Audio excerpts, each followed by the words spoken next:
start in France, shall we? Guillaume Gréau, vous êtes directeur de développement chez Hydroquest. Merci d'être des nôtres aujourd'hui. Hydroquest développe la ferme pilote FlowVatt, qui a donc une capacité de 17,5 MW. Cette machine, cette ferme, ce projet, où en est-il? Pardon. Où en est-il, ce projet? Pardon. Oui, bonjour. Alors déjà, merci de l'invitation. Puis bonjour à tous et à toutes. Donc oui, je vais parler de l'hydrolien en France et en particulier du projet FlowVatt. Alors j'avais préparé une petite vidéo. Si on pouvait la passer, ça serait sympa parce qu'en fait, elle va illustrer un petit peu ce que je vais dire sur Hydroquest et sur la technologie et sur notre projet. On a une vidéo? Ouais. Voilà, très bien. Bon, il n'y a pas le son. D'abord, je présente rapidement Hydroquest, donc développeur de technologie hydrolienne française. On a développé un concept qui a été prouvé à Paimpol, Bréa, un démonstrateur de 1 MW qui a fonctionné pendant 2 ans, non-stop. Donc c'est ce que disait Matthijs juste avant. Donc effectivement, nous, notre expérimentation a duré 2 ans sans interruption. Aujourd'hui, on est à la phase suivante, qui est la ferme pilote, qui s'appelle donc FlowVatt. On a un partenaire énergéticien sur cette ferme pilote qui s'appelle CARE. Donc, comme vous l'avez dit, c'est une ferme pilote qui aura une puissance de 17,5 MW, constituée de 7 machines, donc de 2,5 MW chacune. Donc ce sera, jusqu'à nouvel ordre, la ferme pilote la plus puissante du monde. On prévoit de produire 41 gigawattheures par an pendant 20 ans sur cette ferme pilote. Donc, pour donner une idée, c'est à peu près la consommation électrique pour 20 000 habitants ou un peu plus de 8 000 foyers français. Voilà. Donc, la localisation de cette ferme pilote, c'est au Raz-Blanchard, en Normandie. Qui est, on va dire, le meilleur site français et l'un des meilleurs sites européens, voire mondiaux, pour développer l'hydrolien marin. Donc aujourd'hui, on en est exactement. Donc, on a toutes les autorisations administratives pour ce projet. La seule chose qui nous manque, et c'est très important, c'est le schéma d'aide d'État. Donc, la R&D a été aidée par l'État français, donc nous aussi on a contribué parce qu'il y a un mix d'aide d'État plus de risques d'investissement privé. Donc la case technique a été cochée, donc la technologie fonctionne. Aujourd'hui, le projet pilote, qui est un projet pré-commercial, a aussi besoin d'aide d'État pour pouvoir obtenir son FID, son closing financier. Donc besoin de subventions, d'avances remboursables et, chose indispensable, d'un tarif d'achat d'électricité. Sans ces aides d'État, notre projet et donc la filière française ne peut pas démarrer. Donc on est aujourd'hui à la croisée du chemin avec une technologie qui est prête, avec un marché qui est là. Donc je rappelle juste, marché français, 5 gigawatts. Chez nos amis écossais et anglais, à peu près 11 gigawatts de potentiel. Donc le marché européen, c'est à peu près 16 gigawatts, la grande Europe. Je ne parle pas du Brexit, pour fâcher personne. Donc le marché chez nous en Europe, donc en France et en Europe, est colossal. Donc à nous d'aller le chercher, mais pour autant, on a besoin de l'État, donc des États, et pour la France, de l'État français, pour déclencher réellement cette ferme pilote qui après déclenchera le commercial pour notre industrie. Voilà. Et si vous recevez effectivement ce soutien de l'État, à quel moment est-ce que vous pensez que vous pourrez construire votre première ferme commerciale? Alors déjà pour la ferme pilote proprement dite, on attend ce soutien, je dirais de façon imminente dans les jours qui viennent, espérons-le. Si ce n'est pas le cas, j'insiste, c'est embêtant pour la filière entière, hein. C'est vraiment important. C'est le message que je veux faire passer là. Donc, si on a bien ce feu vert de l'État pour la ferme pilote, dans 1 an, on aura notre closing financier. On mettra en service en 2026. Et normalement aussi, si on a ce soutien de l'État sur la ferme pilote, ça devrait débloquer pour le secteur hydrolien des appels d'offres commerciaux dans la prochaine révision de la PPE, programmation pluriannuelle de l'énergie, qu'on attend au second semestre ou en début d'année prochaine, 2024. Les volumes qui sont demandés par le secteur, donc pas que Hydroquest, mais par l'ensemble du secteur de l'hydrolien en France pour la PPE, pour cette PPE, c'est 2,5 gigawatts. 2,5 gigawatts d'hydrolien dans la période 2024-2033 en appel d'offres. Voilà. Donc ça veut dire que si vous avez un appel d'offres en 2025 à peu près, on devra être capable de mettre en service, allez, un petit peu avant 2030, le premier projet commercial. Ce qu'on vise en premier projet commercial, c'est une ferme d'à peu près 250 MW. On a besoin de ça pour confirmer les volumes, donc la baisse des coûts. Voilà. D'accord. Juste pour revenir au sujet principal de cette table ronde, est-ce que vous pensez que l'exemple de l'éolien offshore peut inspirer l'hydrolien, ou dans quelle mesure? Oui, alors c'est très clair pour moi. Pour moi, l'éolien offshore, c'est un accélérateur pour l'hydrolien sur 3 sujets. D'abord, tout ce qui est concertation. En France, les projets doivent être concertés. Donc, toute la méthodologie de concertation pour l'éolien a déjà été faite, et bien faite en France. Donc, c'est quelque chose qui sera répété pour nous, pour l'hydrolien. Deuxième sujet, derrière cette concertation, vous avez tout le processus d'autorisation administrative pour aller au bout du permitting des projets. Donc là aussi, c'est pareil. On ira dans les rails de l'éolien pour ça. Et troisième sujet qui est très, très important, en fait, l'hydrolien bénéficie de l'expérience de l'éolien sur certaines briques technologiques. Sous-station, câblage, conversion électrique, etc. Donc nous, on intègre, alors j'espère que Oliver dira à peu près la même chose, mais en tout cas c'est vrai pour notre technologie, on arrive à capter différentes briques technologiques déjà développées dans l'éolien, ce qui nous permet d'être assez vite mature et ce qui nous permet dès aujourd'hui, ça aussi c'est un message qui est quand même important que je veux faire passer, notre coût de production d'électricité aujourd'hui sur le projet de ferme pilote Flowatt est équivalent à celui des projets pilotes d'éolien offshore flottant français. Voilà. Donc aujourd'hui, pour moi, l'hydrolien a le même niveau de maturité que l'éolien offshore flottant. Voilà. D'accord. Très bien. Voilà. Écoutez, merci beaucoup. With us is also Simon Cheeseman, your South Program Manager at the UK's Research Centre, or Catapult. Hello. Our Catapult has 10 live projects at this very moment. 5 of them have to do with tidal energy. Can you talk us through, please?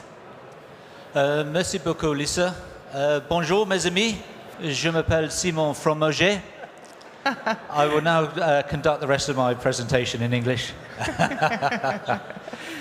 Thanks very much. Yeah, so Offshore Renewable Energy Catapult, we're a UK-based organisation. Innovation is in our DNA. We're all about technology innovation and driving down the cost of offshore renewables. We cover offshore wind, wave and tidal energy. We're here today to talk about tidal energy. I'm the Catapult's tidal and wave sector specialist. And as Lisa said, we run a number of really critical tidal projects within the Catapult. One is the Tiger project, so the Tidal Industry Energizer project, and I'm pleased that we've got 3 partners from that project here on the platform today. Catapult is the lead partner. The key thing about Tiger is proving to our respective governments in the UK and in France that they should take tidal energy much more seriously, that it's got a critical part to play in the future energy mix going forward. Not just because it's entirely predictable, unlike other less predictable energy sources that we've got out there. The key challenges that we're facing today with tidal energy, one is technology innovation and driving costs down. The other is access to finance, and part of that is the fact that it's difficult to convince investors that this is a technology that they can have confidence in, despite the fact that we've had tidal energy for many, many years, and a lot of our projects have been running now successfully for 10 years or more. and we're building up credible evidence to the reliability of our technology. So we're doing a lot of work with the insurance community in the UK to help them to understand what tidal energy is, to actually give them the confidence to invest. So we're going to launch a new insurance product in the UK for the tidal sector. I'd love to bring that to France and work with the French on that as well. Additionally, leasing, access to leasing rounds, and what is that commercial route map to commercialization for tidal. And again, we're starting to do some work looking at what are the properties of leasing rounds that really differentiate tidal for other sectors. What is it that tidal really needs to help it to move forward? The other important thing is supply chain, and we've done a lot of work in the Tiger project around supply chain, looking at collaboration between UK and France. We've now got a new portal set up for the supply chain with around about 2,000 plus organisations on there. No reason why that can't be broadened out to be worldwide, with UK and France working in collaboration to deliver that. And collaboration is a key point. In the Tiger project, we've had UK, French, Swedish developers all working together and recognizing that they face a number of generic challenges, that working in collaboration without having to give away IP, without having to expose commercial sensitivities, they can really actually forge ahead and progress the sector forward. Because we need lots of developers out there really to create a competitive jungle to get the costs in a good position. And would you agree with Guillaume Gréau that offshore wind can serve as a springboard for tidal? Can we learn lessons from that sector? So my French wasn't quite good enough to keep up with what you said. He said yes to that question. I agree. I think offshore wind has given us a fantastic blueprint for how we can drive costs down. A lot of the work that we did in Tiger was taking data from different devices, different sites, and actually looking at that cost reduction pathway. And we're absolutely under no doubt at all that that cost reduction can be achieved, but it does rely on government support. And that's the only critical factor that we've got to jointly try and lobby for and leverage is, our respective government support in doing that. Can we do cost reduction? Yes, absolutely. Let's move away from that discussion now. How are we going to do it and how quickly are we going to roll out? That's the new discussion that we've got to have.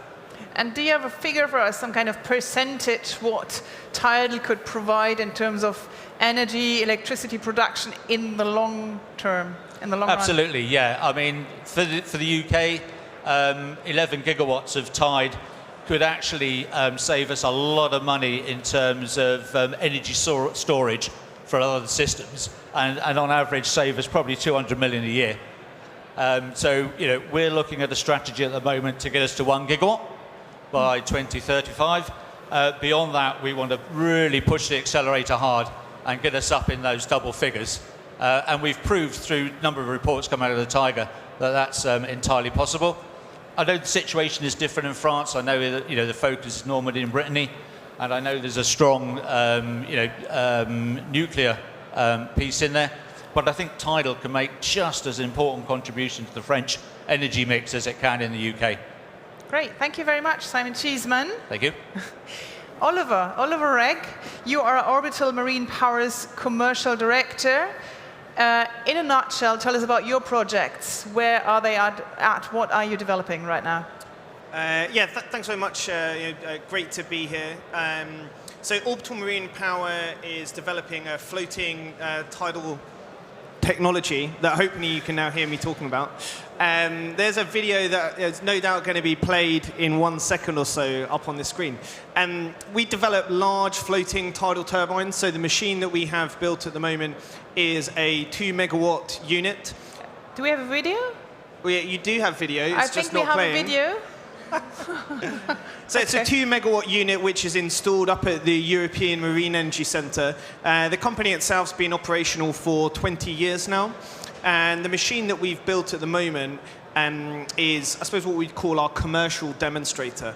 It's really important to highlight that this machine that we've built and installed is the first machine that we're aware anywhere in the world which was financed with debt finance for a construction bond. Now, that was financed from a fairly unique and interesting source. It was a crowdfunding platform called Abundance. But we were able to refinance that for an operational bond through a combination of the Abundance crowdfunding platform and the Scottish National Investment Bank. So the critical part there, and building on, I suppose, what Simon was saying about investor confidence here, is our technology is at a stage now where we have investor confidence. People are able to believe in the power generation so much that they'll put millions of pounds of debt finance behind these machines to support their ongoing construction and operation. And very concretely, when it comes to project, how has your project benefited from any experience in other sectors, such as the offshore wind energy sector? So, I mean, I think as a whole, the orbital technology and the development that we've had has benefited hugely from offshore wind. The main benefit that we've really had is the ability that we've had to be able to scale up.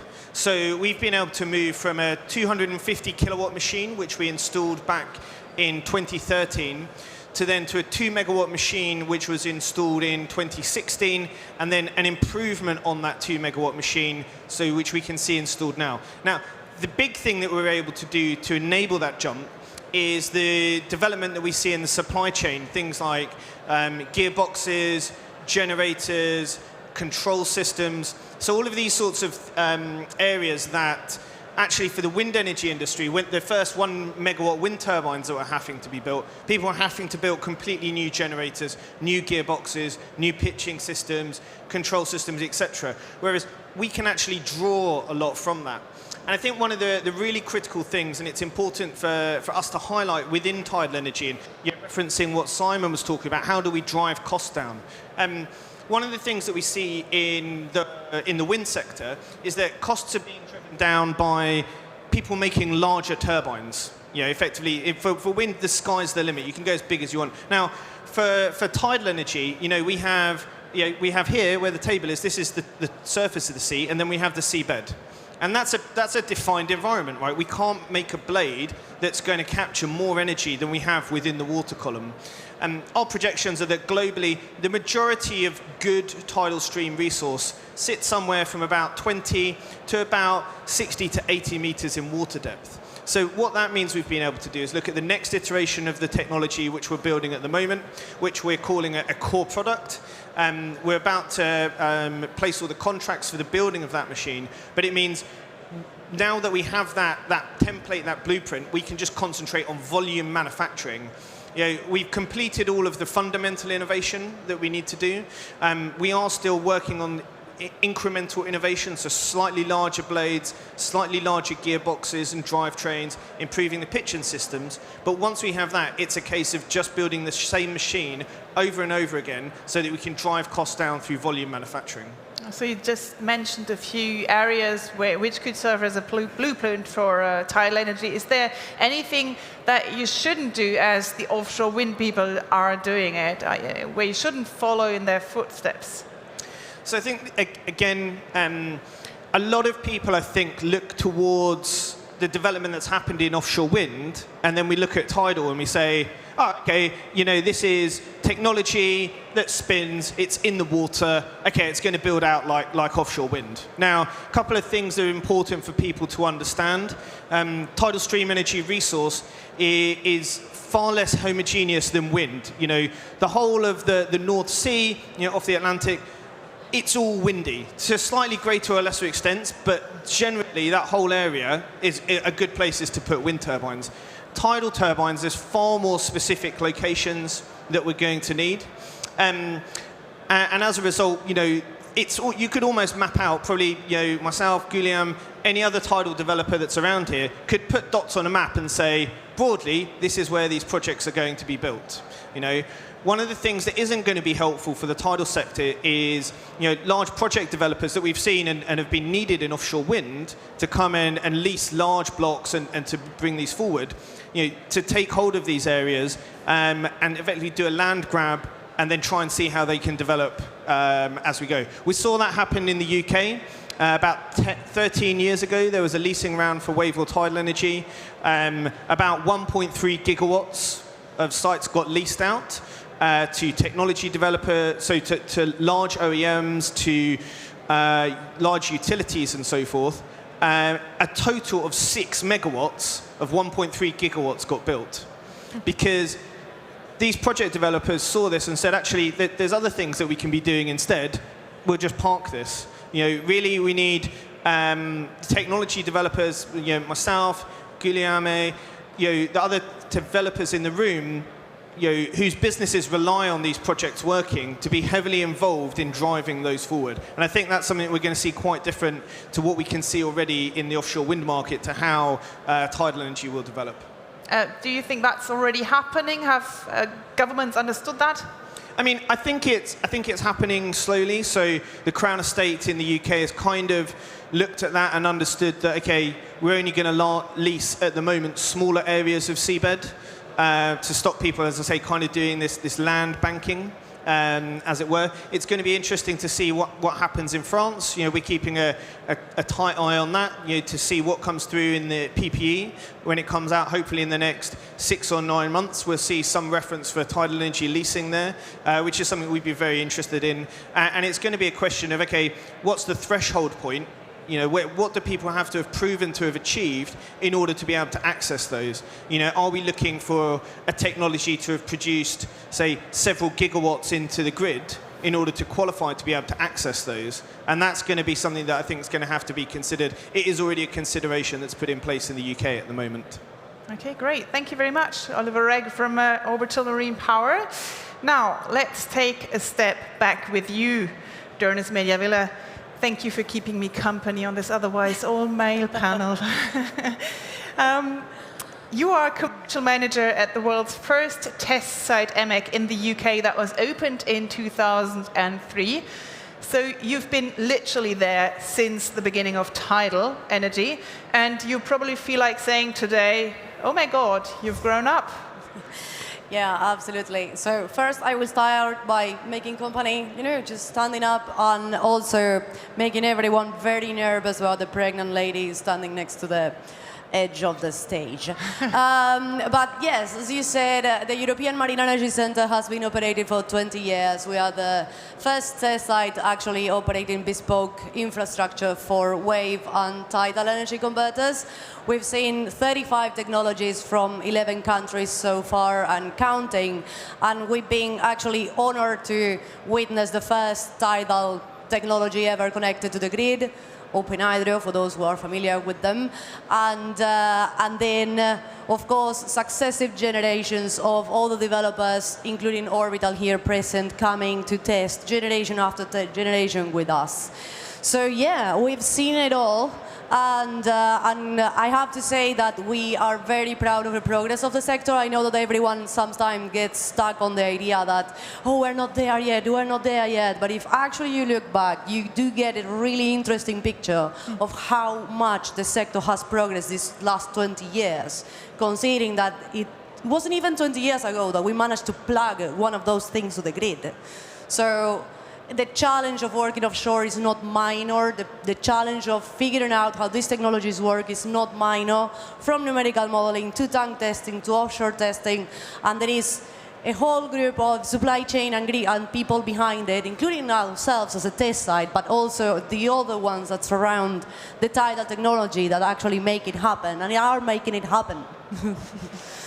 Absolutely. You told me when we were talking earlier last week that EMEC is like the Dakar race of ocean energy. So if a technology gets through this at your test site, it's ready for the market, you have a horrible environment there and you're proud of it, right? Of course we are, yes. Well, as you can guess by my accent, I'm not Scottish. I'm not from Orkney, but now I've been living there for 2.5 years, and I am proud that I have survived 2 winters, because actually it's very harsh for real. And tidal sites, in particular, are harsh everywhere to start with, because we are talking about 4 meters per second currents, tidal currents, so it's not easy to operate on those. And EMEC, on top of that, has a hint of waves, and of course the wave side is very, very wavy. We did measure a 16-meter wave a couple of years ago, so there you are. And we have wind on top of all this conversation, which makes weather windows even more challenging. So for developers that actually can test and make their devices to be operated successfully under those conditions, I have to say, deserve a clap. So this panel's title is how offshore wind can be a springboard for tidal. For you, it's the other way around, right? Well, yes, you've been reading the news, haven't you? So, as I said, we've been operating 4 test sites in particular, 2 grid-connected and 2 non-grid connected for wave and tidal devices, specifically for wave and tidal devices, but we have tested many other things, ancillary components, sensors, subsea systems, and from that expertise we are actually, if you find it on Google out there, we are paving our way to build a floating wind demonstration site offshore of our wave demonstration site.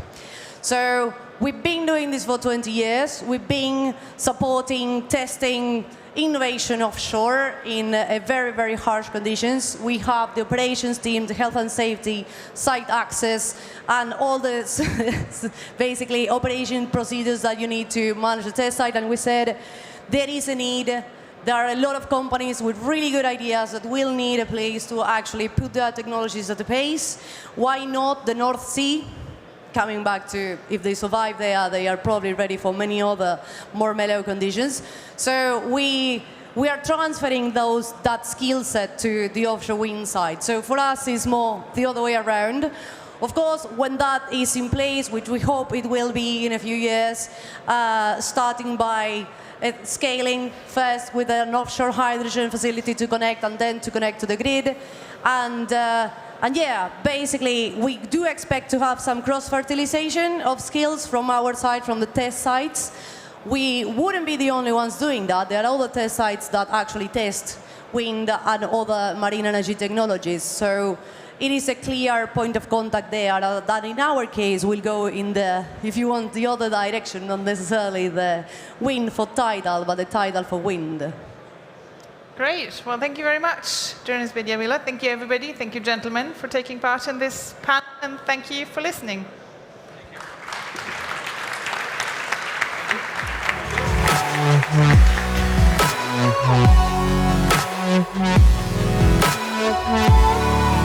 Thank you.